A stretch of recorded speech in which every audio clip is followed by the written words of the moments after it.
Video time again. Okay, this is a little bit different this time. I am going to narrate.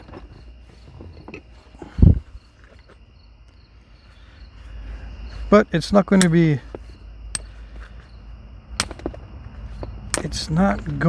to be very descriptive. Just whatever pops into my head. I'm just going to make a knife blade, or try to, out of this heat-treated Keokuk. Modern looking knife blade. I've got a handle already. This might be too narrow. I cut it with a bandsaw weeks ago, and this particular project is several months old, so it's about time I get to it. Yep, I've had it on my list for months now, and I thought I had found a nice piece of stone for this. Still might work, but that hurt. I don't know what happened there.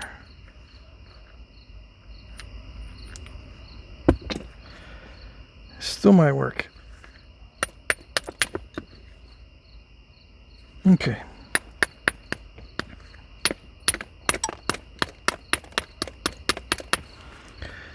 I think the microphone stuff is greatly improved by a suggestion from Jay. He said I should put it on airplane mode. Put the camera or the phone on airplane mode, so there's no little bzz bzz bzz, because that might be just my phone sending a signal. Okay, so it's on airplane mode. I should have done that many years ago, but you know how it is with the family. You can't really be completely out of touch. You've got to be accessible. You've got to be able to answer the phone, because you never know. Never know what's going to happen. You might need to drive someone somewhere in 5 seconds, and if they don't get you on the phone, they'll be angry at you forever. Okay.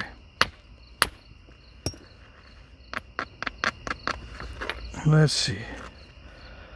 Yeah, I don't know if I should be doing direct percussion on this Keokuk, but it seems thick enough. Should be alright. It's a little bit too thick for indirect percussion.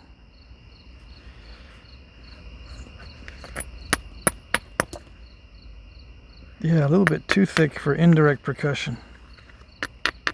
I should be able to get some results. Yeah, this is pretty beat up. Should be a little bit flatter. Let's see.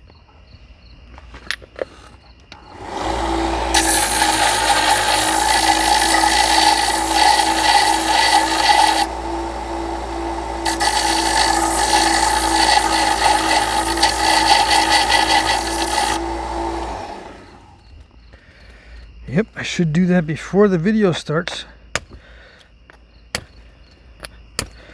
But I'm trying to get myself into the habit of preparing videos. They take me longer to produce that way, and I have to do some editing as well, but I think they'll be more productive, more views, if I take more time and set up specific formats for these videos, instead of just winging it. Just turn it on and whatever happens happens. I should plan them out, or I should get into the habit of planning these out, get everything set up, and then see what happens. Because those take longer, so I got to see if it's worth my while. If I make a video that's all planned out, scripted, every procedure planned and practiced as necessary, and then edit it. Clip out stuff that's not necessary or detracts from the overall video, and then also add in maybe some voiceover wherever I need to. Make corrections with text down below. I should have said blah blah blah instead of that kind of thing. Let's see what happens. It'll be worth my time if let's say I only produce half as many of those. If I get more than twice the number of viewers, that would be worth my time. More than twice the amount, because I can wing it with the regular videos and produce a lot more if I just do a video every day or something, and that will end up having more views in total than a few planned videos that in total don't have as many views as just the normal winging it videos. Okay, we'll see.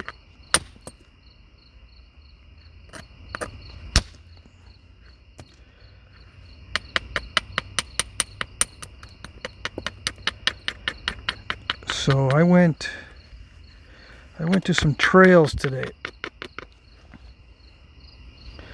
I actually planned out my whole week. It's been going okay, but a lot of the plans are weather dependent. As long as the weather's nice, I can make a plan for the week. But you know how that goes. Oops, the weather doesn't cooperate, and then what do? You gotta set that aside, and what are you gonna do instead? Sit in the car when it's raining. What are you gonna do? Oh, you can't do anything with the dusty tools. You can't do any sanding or cutting with a power tool outside when it rains.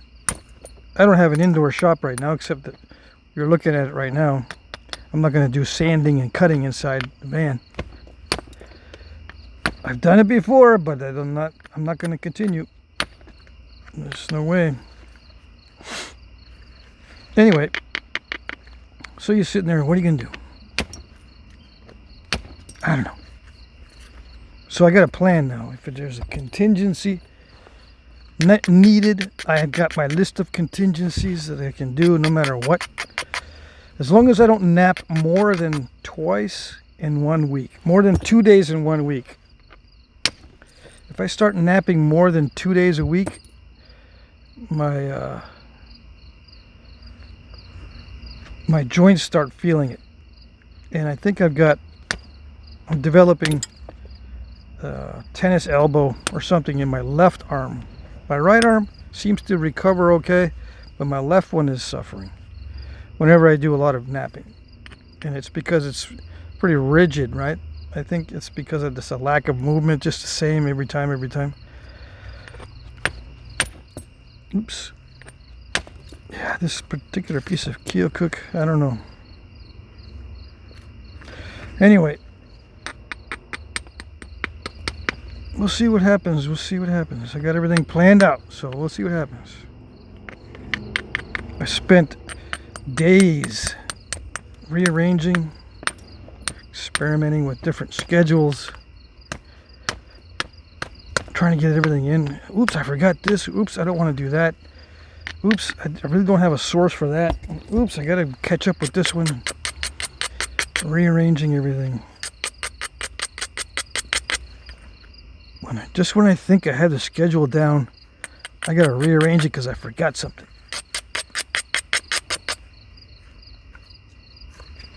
So that's what I've been doing. I've been trying to schedule everything, because normally I would just do random. Everything's random, you know. If it seems like a priority, I'll just do it that day, and I'll forget about everything else. And then next day rolls around, and if I have a priority that has to be done, I'll do that, and everything else goes to the side. And the next day comes, Let's see, did I do a lot of napping? Yeah, I'm starting to feel sore, but I gotta do this or that. So I gotta do it. And I do it, and then I wake up the next day and say, wait a second, I can't continue this because it's not sustainable. I'm feeling it in my joints. I can't be napping every day. It seems like if I want to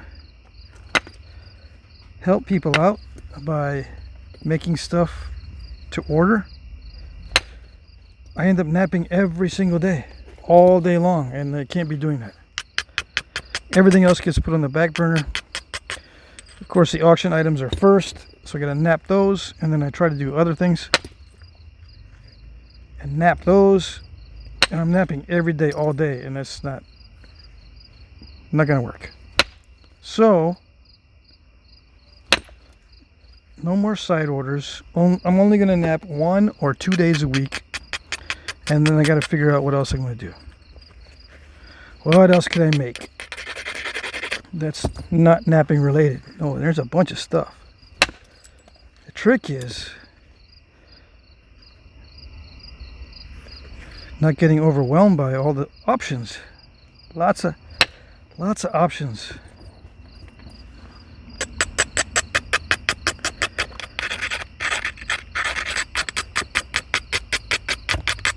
Yeah.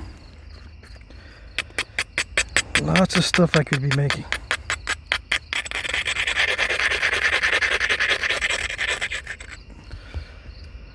Okay. I don't know why I'm off to the side there. I'm down in this little corner over here. Let's see. Am I going to hit the camera with these strikes? I don't know. This Keokuk is very shattery. I don't know if it's this piece or just I'm not used to Keokuk anymore. I haven't napped it in a while, but it's usually pretty straightforward.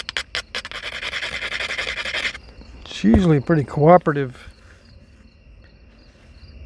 I don't want to try to take shortcuts with it, but oh well, let's see. If I start hitting these ridges in weird ways, you know, I'm trying to knock it down a little bit, it's probably not going to work that well, but I see no other good option because I'm going to lose too much width if I try to put a platform here. I want to have a lot of width here. If I knock off this, it could dive and take off a lot of that. So I got to be careful. That's not too bad.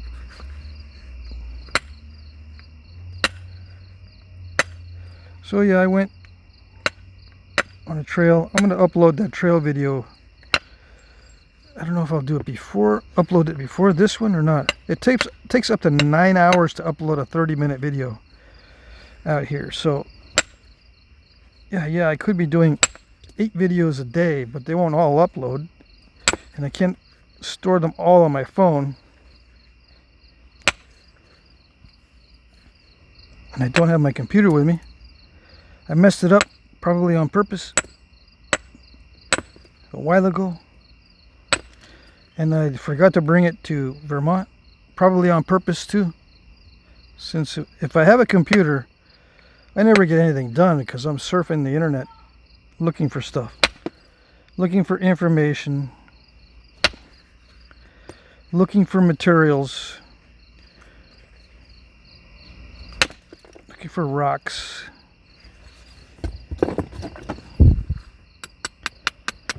On the internet, yeah, people post the rocks that they find and they sell them on Facebook and on their websites.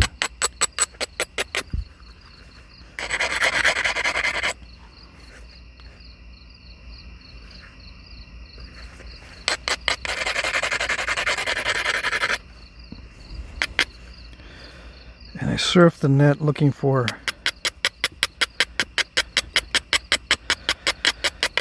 information on various points.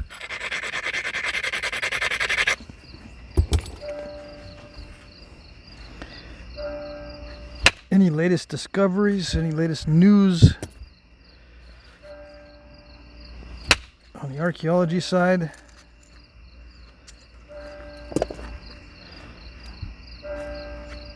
Yep. Dang it. That's a really steppy area. No matter how hard I hit that. And I don't want to hit the tip, but looks like I'm going to have to hit the tip.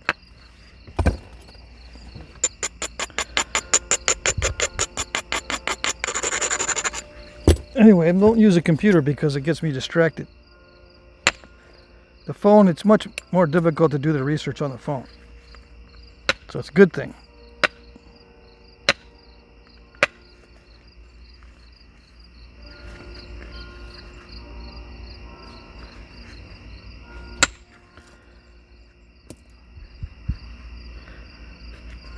Yeah, it's a good thing because that way I don't get all distracted. And I look at my clock and it's 4 hours has passed and I haven't done anything that day.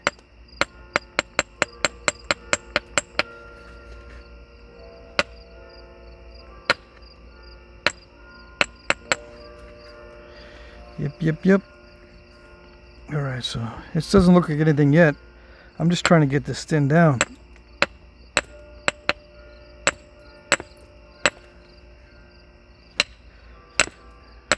Maybe if I regularize it a little bit better. Can you guys see that? It's nighttime already, right? Because I spent all my time hiking and stuff today. And then I cleaned out some stuff.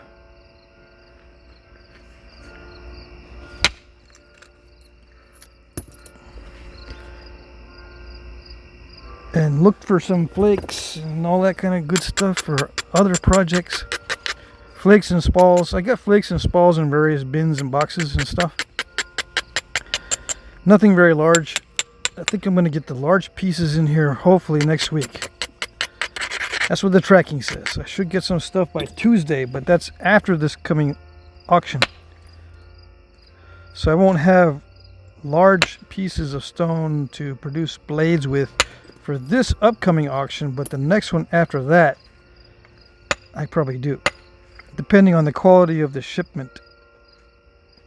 Now, if the shipment is poor quality material, then yeah, that's it. I'm not going to order any more stone.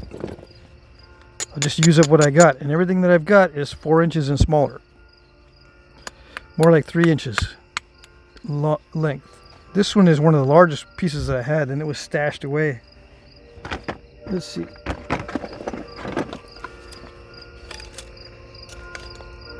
Yeah, 4 3/4. It's one of the largest pieces I have right now. Everything else, if I get a large piece of stone, it's gone like in a day or two. Either I make something out of it, it breaks, or someone buys it. I got a list of people waiting. Just let me know when you get a large piece of stone, I'll buy it. Really? Oh yeah, doesn't matter. Okay, well.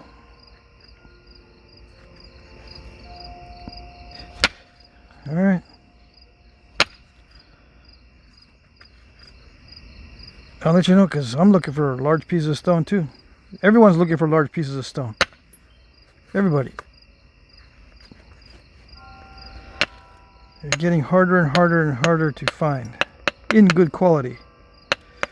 You can find large pieces of stone. You got large pieces of rhyolite, large pieces of obsidian. Not all obsidian is good quality. Some of it has cracks running through it. Or pockets of nasty stuff. If you just buy a big nodule, it doesn't matter if it's obsidian or rhyolite. The two extremes. Sometimes the rhyolite is easier to work than the obsidian because the obsidian is all unpredictable. Anyway,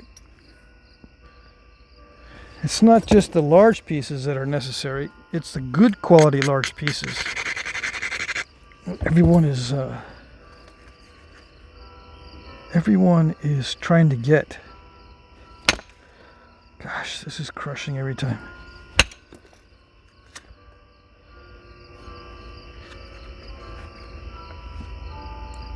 So yeah.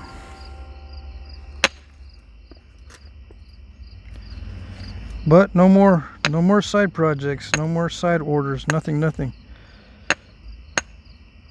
have a list, and once I finish that list, that's it. And I'm not taking any no new orders on the side. Everything is going to be done through the auction. Eventually, everything is going to be done through the auction. I've got a few orders to finish up, like I said. Well, more than a few, but a few big ones that are really taking up all my time, all my materials, all my patience, all my endurance, as far as physical endurance. But after those are done, I'm going to focus on only the auction and only the stuff that I can actually produce. It'll be kind of random because that's the way it's becoming. You can only get materials at random. Whatever you get, and you make doo-doo with what you got. Make do with what you got, or make doo-doo with what you got. And it's all going to be random. Okay.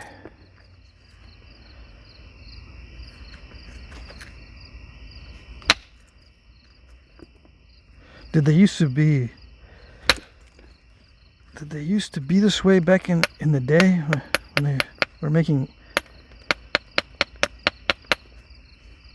stone tools back in the day? Was it like this? What, the availability of stone was one of the biggest hassles? I don't know. I think yes, it was a hassle back in the day, but I think it was even worse sometimes because you had to fight for territory that had the material. So it was actually harder back in the day. So the guys that were doing the Flintknapping, if they lived near the source and the source was not contested, that means if they didn't have to fight anyone for it, yeah, they could spend all day napping and then at night just cook up a bunch of tree roots or whatever, and you know what I mean. If you're napping, you're not hunting. So on the napping days, you just eat whatever, dig up some bugs or whatever. Catch some grasshoppers, eat some of them, use some of them for fishing, and then go back to napping.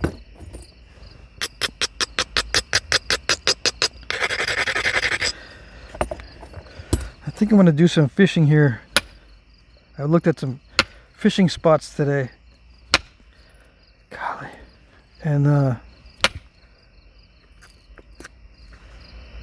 think I can get some good size bluegills. Yeah, perch and bluegills, very common here. And all you need is a small hook, a little bit of line. You just fish from the shore. I can make a primitive hook, a bone, or maybe even try some flint fish hooks. Oh yes. See how that works.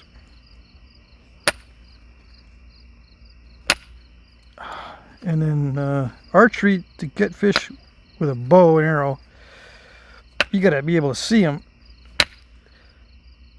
So far I can't see any big fish. I see a bunch of small ones, but nothing I can shoot by eye. Like when I was, it's different than somewhere like Indiana where I worked there before. I was living on a campsite, and there was a pond nearby, and it was full of carp, and they would rest up near the surface. They would just be floating by, kind of resting. They weren't paying attention. You could sneak up on the shoreline with your archery equipment just kind of creep in. Maybe floating by really slow. Big old carp. I mean, these are big. And when they're near the surface, you don't have to try to compensate for the depth, because you know how it goes where you have to, I think you have to shoot lower than what you think to hit the fish. Anyway, if they're near the surface, you don't have to compensate for that. You just shoot directly at them. And it was much easier that way. Here, I don't see any fish near the surface at all. And I've looked, and supposedly there's carp out here, but I don't think there's very many, because carp usually make the water all muddy and stuff. But I don't see a lot of that here. It's mostly clear water, or pretty clear, relatively speaking. So there's not much disturbance. So probably not many carp in there. Anyway, I don't think very many fish have the habit of sunning themselves, or whatever it is that they do when they're just floating near the surface.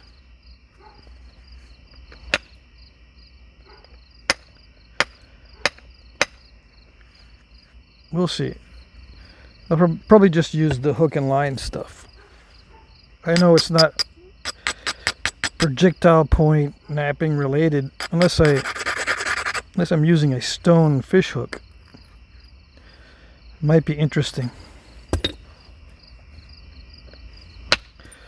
So how is this coming along? This is coming along kind of not so good. This particular piece, I'm running into a spot that's really bad. It's right in the middle too, right? And I don't want to hit the middle right now.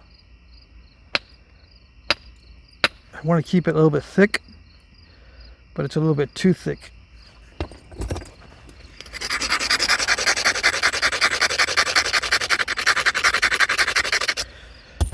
Let's see. I should be able to make more headway with this. But it's got these weird inclusions in it all over the place. I just gotta blast through some of those, and hopefully I won't snap the whole thing. Because when you're trying to blast through, you've got to hit a little bit harder than usual. Yeah, we'll see. I had to lose some of that tip because there's some weird inclusions in there. Yeah, and it was not being cooperative, so we'll see. Anyway, I got excited about some of the parks out here. They're only open in summer. They're going to be closing up soon. Relatively speaking, they're going to be closed for the season once it starts getting cold. So I got to take advantage of the summer. Well, I got to take advantage of the seasonal nature of these parks. Yeah, it's too bad they're not open all winter. There's only a few that are open all winter long, and then even when that happens, they don't allow you to park overnight. They said, yeah, you can come in, you do your winter sports during the day, you gotta leave, you can't stay overnight. Well, dang it, what fun is that? I want to be able to set up, fish all day, and when it gets dark, just get in the van and go to sleep, and then get up early the next day, and you're there. You don't have to drive all the way home, or drive to a rest stop, then come back in the morning. You know what I mean? Ah, that's got a crack. This crack might open up here. Let's hope it doesn't. Yeah, I'm leaning toward not using this particular piece of Keokuk for my project because it's just very, very crushy. I don't think I can smoothen this out at all.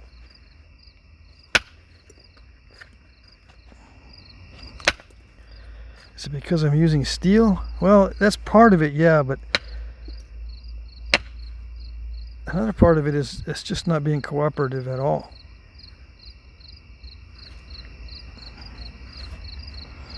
Yeah, I'm just going to leave it. I don't think I'll make the knife out of this particular piece. I'll get another piece and try it again. I'll just put this to the side, and maybe I'll work on it some other day.